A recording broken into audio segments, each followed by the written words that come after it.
Estrategia y táctica de estudios. 1. Enfoque. Antes de describir el enfoque empleado para las clases particulares, conviene introducir 3 actividades realizables con su materia prima, el conocimiento. Entre las actividades relacionadas con el conocimiento, las 3 siguientes merecen ser consideradas en el presente caso. Primera, comprensión del conocimiento. Segunda, creación del conocimiento. Tercera, aplicación del conocimiento. Si estas 3 actividades se consideran como etapas en la aproximación al conocimiento, su comprensión sería la primera de ellas. Esta es la más sencilla y generalmente es la que concierne a los estudiantes de pregrado. Consiste básicamente en entender en mayor o menor medida las ideas que constituyen al conocimiento y en ser capaz de repetirlas en ejercicios teóricos o prácticos sujetos a la evaluación de segundas personas. Los exámenes. La segunda etapa sería la creación del conocimiento. En nuestra sociedad desarrollada, el conocimiento es un bien abundante y barato, y para constatarlo basta con mirar el tablón de anuncios de cualquier universidad. Parece cierto que continuamente se generan grandes cantidades de conocimiento en las universidades, centros de investigación e instituciones relacionadas, y que la mayor parte de este conocimiento es inútil. Por esta razón, las personas encargadas de su generación, estudiantes de doctorado, académicos e investigadores, no suelen recibir grandes recompensas económicas por su actividad. Sin embargo, de vez en cuando, un conocimiento nuevo capaz de cambiar la historia es generado y cualquiera tiene ejemplos de ello. La tercera etapa sería la aplicación del conocimiento. Esta es la etapa culminante, la que le da valor y la más difícil de alcanzar. Solo una minoría de mentes privilegiadas son capaces de dominarla. Se ha dicho que el poder no es otra cosa que el resultado de la aplicación organizada del conocimiento con fines prácticos. Consecuentemente, aquellos capaces de crear y desarrollar tales aplicaciones son merecedores de grandes recompensas, económicas y de otros tipos, de la sociedad. La experiencia demuestra que no es necesario cursar estudios universitarios para conseguir esta rara habilidad. Pero este hecho paradójico escapa del alcance del objetivo presente. El objetivo de estas clases particulares está limitado solo a la comprensión del conocimiento. Cualquier persona media es capaz de comprender todo el conocimiento que desee con tal de que se dedique a ello y aplique un método adecuado. Como corolario se tiene que la gran mayoría de los estudiantes incapaces de obtener buenas calificaciones los son por falta de interés o de método en el estudio. Tampoco es cierto que los estudiantes más exitosos sean los clásicos empollones, entre comillas.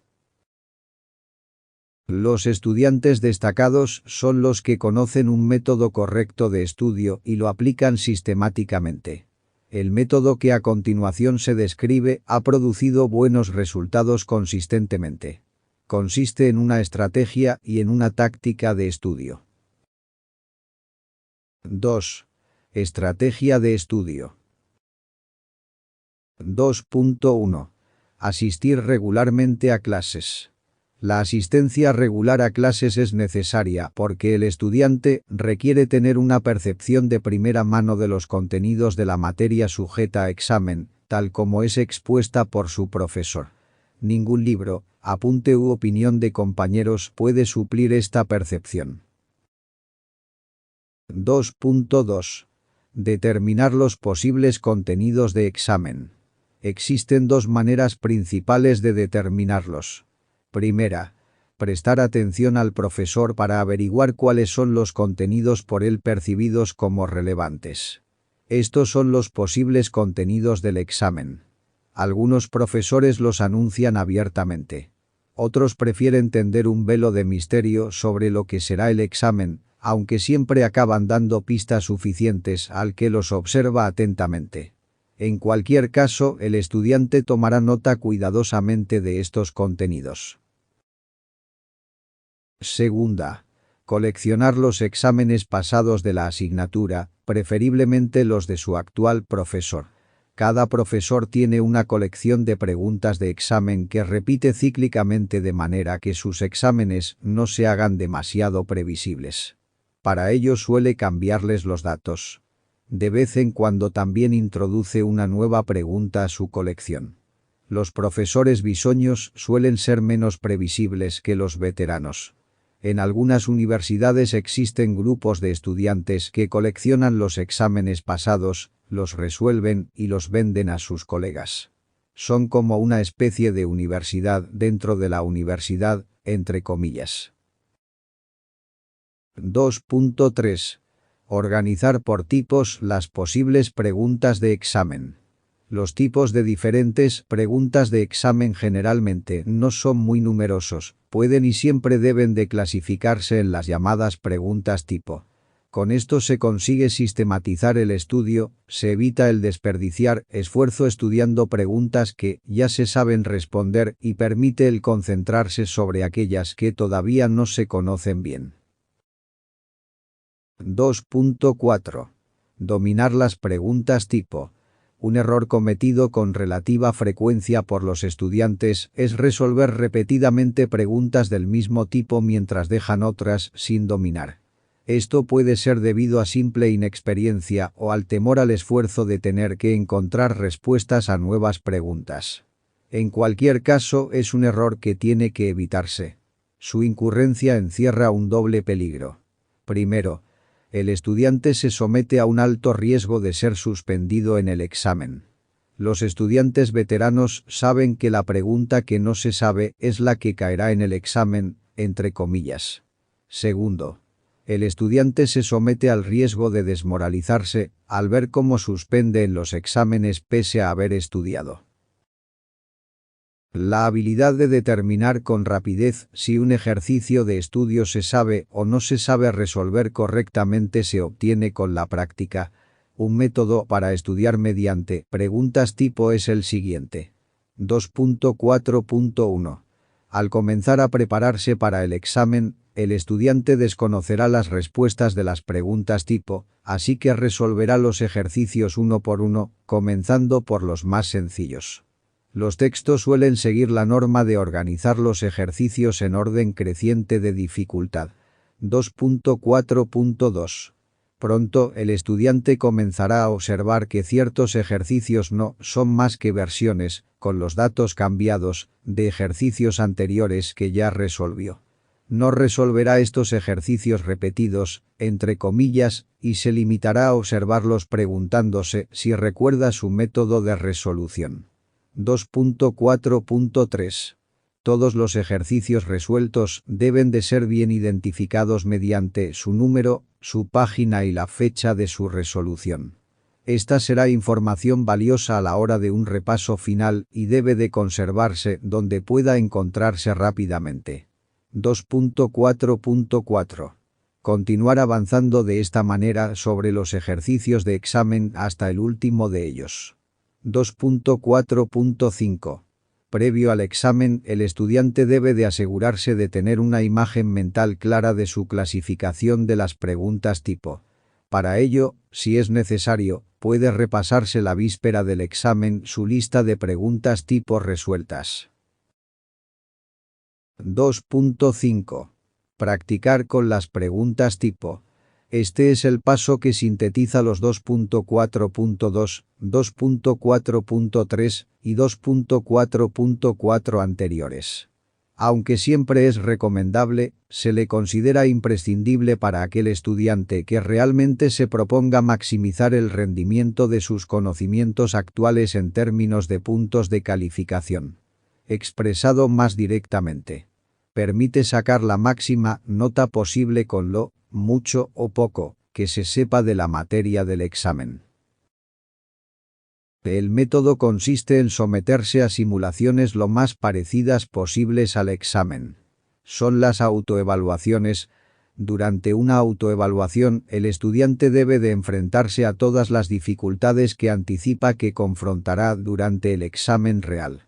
Comenzando desde las complejidades propias de la materia del examen, pasando por la tensión nerviosa debida a las prisas originadas por la falta de tiempo disponible y terminando con una calificación de su trabajo tan o incluso más severa que la que aplicará el profesor a su examen real. El estudiante que logre vencer todas estas dificultades durante sus autoevaluaciones estará óptimamente preparado, técnica y psicológicamente, se sentirá en el examen como durante un trámite de rutina y maximizará su calificación, con lo que sepa de la materia del examen. Para organizar una autoevaluación pueden seguirse las siguientes pautas. 2.5.1. Seleccionar de la colección de preguntas tipo un número igual o ligeramente superior al número de preguntas que se anticipa tendrá el examen real. 2.5.2. Seleccionar las preguntas de manera que no resulten repetitivas. 2.5.3. Escribir un enunciado con las preguntas seleccionadas en una hoja de autoexamen. 2.5.4. Concederse un tiempo de autoexamen igual o ligeramente inferior al previsto para el examen real. Un lapso típico suele ser de 10 minutos por pregunta. 2.5.5. Someterse a todas las restricciones previstas del examen real. Prohibición de consultar apuntes, o de emplear la calculadora, o de levantarse del asiento, etc. 2.5.6. Resolver el autoexamen imaginando que se está trabajando sobre el examen real. 2.5.7. Cronometrar el tiempo de autoexamen tal como lo hará el profesor en la realidad y detenerse cuando se termine, esté como esté el autoexamen. 2.5.8. Autocalificarse con la máxima dureza y consultando las soluciones de la colección de preguntas tipo. Un resultado totalmente correcto, clavado hasta la última cifra, tiene el 100% de la calificación de la pregunta y en cualquier otro caso administrarse un 0. Ningún profesor nos podrá calificar con mayor dureza. 2.5.9. Continuar con la rutina de las autoevaluaciones, normalmente bastarán de 1 a 2 por día, hasta que se agote el tiempo de preparación para el examen, peor, o hasta que se obtengan rutinariamente el 100% de las calificaciones posibles, óptimo. Para el estudiante capaz de alcanzar este último nivel, el examen real le tendrá que parecer un mero trámite y probablemente volverá a merecer el 100% de la calificación posible. El método de preparación mediante autoevaluaciones es el más efectivo que conoce, el que narra, para maximizar las calificaciones, y nunca falla si se le emplea correctamente. Resulta vital ser absolutamente honesto con uno mismo y tener cuidado de que las autoevaluaciones tienen que cubrir el 100% de la materia sujeta a examen en contenido y nivel de dificultad. Conociéndose, pues, esta potente técnica para maximizar calificaciones, surge la pregunta de por qué es tan poco utilizada. Pero, esta es una pregunta académica, ya que su respuesta es que demanda gran autodisciplina y pocos estudiantes la aplican con regularidad. La técnica de las autoevaluaciones está reservada para aquellos pocos que buscan la excelencia. 2.6. Estudiar con regularidad. La mente requiere de un cierto tiempo para organizar la información nueva de manera que pueda ser correctamente recordada y reproducida. Si se le suministra nueva información a un ritmo superior al que permite su tiempo de asentamiento, esta es rechazada y no se organiza correctamente. El resultado es confusión a la hora de tratar de reproducirla. Conviene estudiar con regularidad por una cuestión de eficiencia en el esfuerzo realizado. Paradójicamente, los estudiantes que esperan hasta el último momento para ponerse a preparar sus exámenes suelen acabar estudiando tantas o más horas que sus colegas de hábitos regulares y con los agravantes de una mayor incomodidad, tensión nerviosa, pérdida de horas de sueño y, sobre todo, peores resultados en los exámenes. El estudiante metódico prepara sus exámenes con tiempo, mientras más mejor, no estudia demasiado cada vez, no más de 2 a 3 horas seguidas, sin descansar, se concede periodos de reposo entre sesiones y, si puede, combina actividades físicas con las intelectuales para mantener una mente despejada y alerta, además estudia a las mismas horas del día, cada día.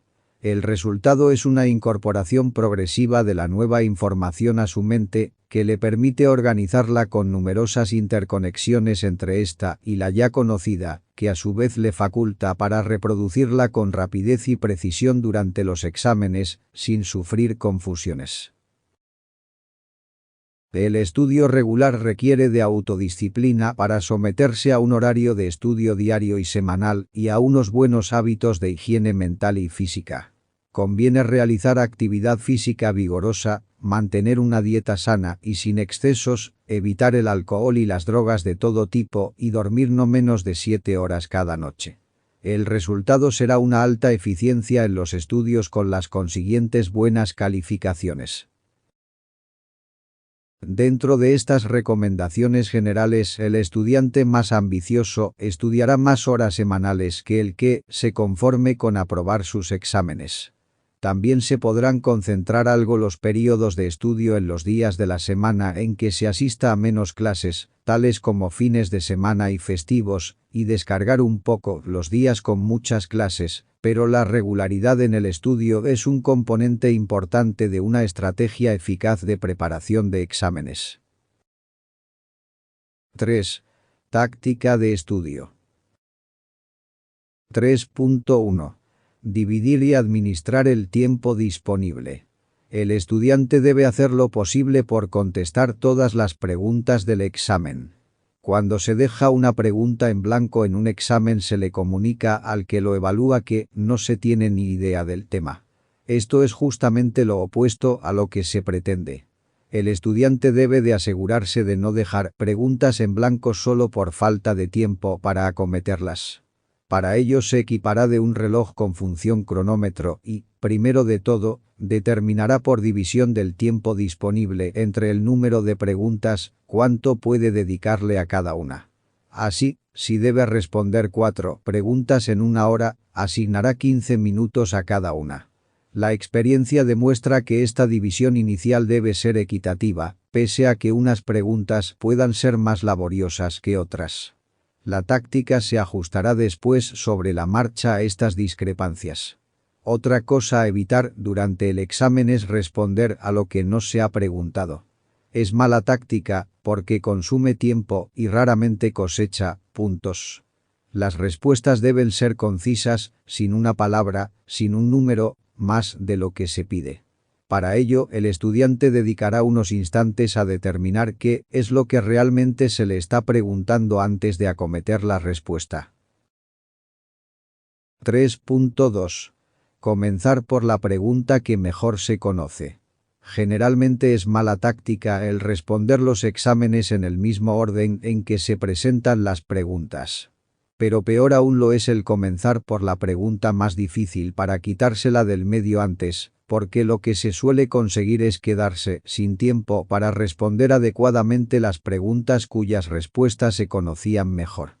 Al recibir el examen, conviene invertir algunos minutos para leerlo por completo y hacerse una idea general sobre su conjunto. Posteriormente se clasifican las preguntas en orden de dificultad creciente. Entonces se arranca el cronómetro y se comienza a responder el examen por la pregunta que mejor se conoce. Se continúa según se ha explicado en el punto 3.1 anterior. El tiempo invertido en estudiar el examen se carga a la última pregunta en ser respondida, la más difícil, la menos probable de responderse bien. De esta manera se maximizan las probabilidades de tener suficiente tiempo para responder bien lo que mejor se conoce del examen. 3.3. Si surgen dificultades imprevistas serias en una pregunta, proseguir con la siguiente. Pese a haberse evaluado la dificultad de las preguntas previamente a comenzar a responderlas, puede ocurrir que se encuentren dificultades serias mientras se responde alguna pregunta que se consideró como más fácil que otras. En este caso, no debe de insistirse más de un tercio del tiempo adjudicado a la pregunta, unos 5 minutos para un periodo típico de 15 minutos por pregunta, para remover el bloqueo. Cualquiera que haya presentado exámenes ha sentido como el paso del tiempo parece acelerarse durante el mismo. Mientras más tiempo se permanece detenido ante una dificultad imprevista, más aumenta la tensión nerviosa y más decrecen las probabilidades de encontrar una solución satisfactoria. En estos casos conviene pasar a la siguiente pregunta del examen. Así se aprovecha mejor el tiempo disponible y se le permite a la mente el concentrarse en otros problemas y reducir la tensión al no continuar detenida. Tal vez, al final del examen, quede todavía algún tiempo disponible para regresar a la dificultad postergada y dedicárselo para tratar de resolverla. A veces, este segundo intento final resulta exitoso porque la mente ha tenido algún tiempo extra para procesar la dificultad a nivel subconsciente. Si aún así no se la puede resolver, lo que habrá ocurrido en términos prácticos es que se cometió un error al juzgar la dificultad de las preguntas, lo que motivó a una reclasificación de las mismas sobre la marcha. 3.4. Revisar las respuestas antes de entregar. El tiempo en el examen suele ser escaso. Sin embargo, a veces resulta posible terminar antes de que se agote el tiempo disponible. En tal circunstancia, se sufre la tentación de entregar para liberarse antes de la tensión de presentar el examen. Conviene reprimir esta tentación para aprovechar el tiempo aún disponible en revisar las respuestas producidas. Para ello, normalmente se regresa a la primera pregunta respondida y se procede a revisar las respuestas en el mismo orden en que se produjeron, a menos que se sienta preocupación por alguna pregunta específica que será entonces la primera en ser revisada. Durante esta revisión conviene emplear métodos alternativos de solución, si es que se conocen. Si procedimientos distintos producen el mismo resultado, ello es buena señal de que la respuesta es correcta y no se requiere revisarla más. Si la revisión no coincide con lo respondido, se deberá proceder a un tercer intento más cuidadoso que será el que determine la respuesta definitiva. Si se descubre un error cuando ya no queda tiempo para corregirlo formalmente, conviene reconocerlo y sobre la marcha proceder a redactar una nota concisa sobre la manera de corregirlo.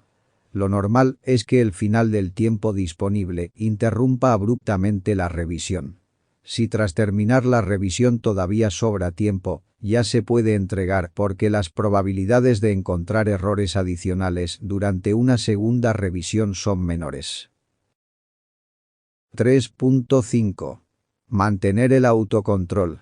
Esta es seguramente la parte más difícil de dominar de la presente táctica para presentar exámenes. Las siguientes sugerencias pueden ayudar a mantener la sangre fría durante un examen. 3.5.1. Prepararse técnicamente para el examen. Consiste en prever cuáles serán las posibles preguntas del examen y prepararse para ser capaz de responder a todas. Esto está muy relacionado con lo de estudiar mediante preguntas tipo, puntos, 2.2, 2.3, 2.4 y 2.5. Nada favorece más al autocontrol que constatar cómo el examen resulta ser como se había previsto y saberse en condiciones de resolverlo correctamente. 3.5.2. Prepararse psicológicamente para el examen. Consiste en prever cuáles serán las posibles dificultades que se presentarán en el examen y decidirse sobre lo que se hará en cada caso. Esto está basado en el hecho de que la capacidad de tomar decisiones racionales es puesta a dura prueba durante las emergencias, y conviene, pues, tener pensadas de antemano estrategias para confrontar cada dificultad. Después de todo, una emergencia no es más que una dificultad imprevista. 3.5.3. No ceder ante el pánico. El pánico es lo opuesto al autocontrol y es fatal para el éxito. Como todas las emociones, el pánico demanda satisfacción inmediata, pero en un grado sumo.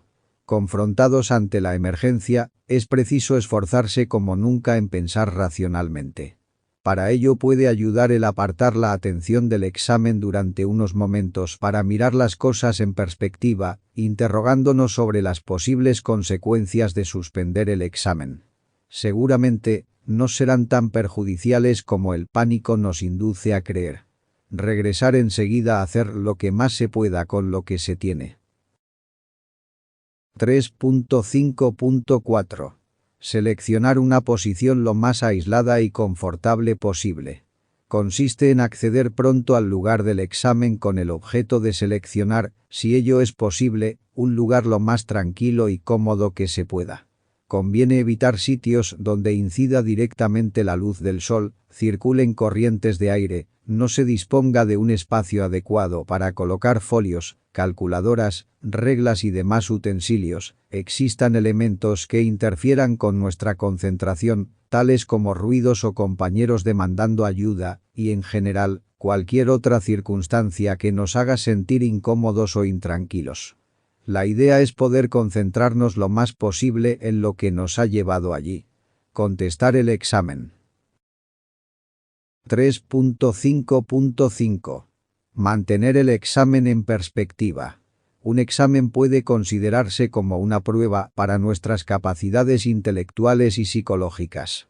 Desde este punto de vista no difiere mucho de la perspectiva de un deportista, como por ejemplo un jugador de tenis, al enfrentarse a un rival durante un torneo. La idea es marcarle la mayor cantidad de puntos posibles para derrotarle.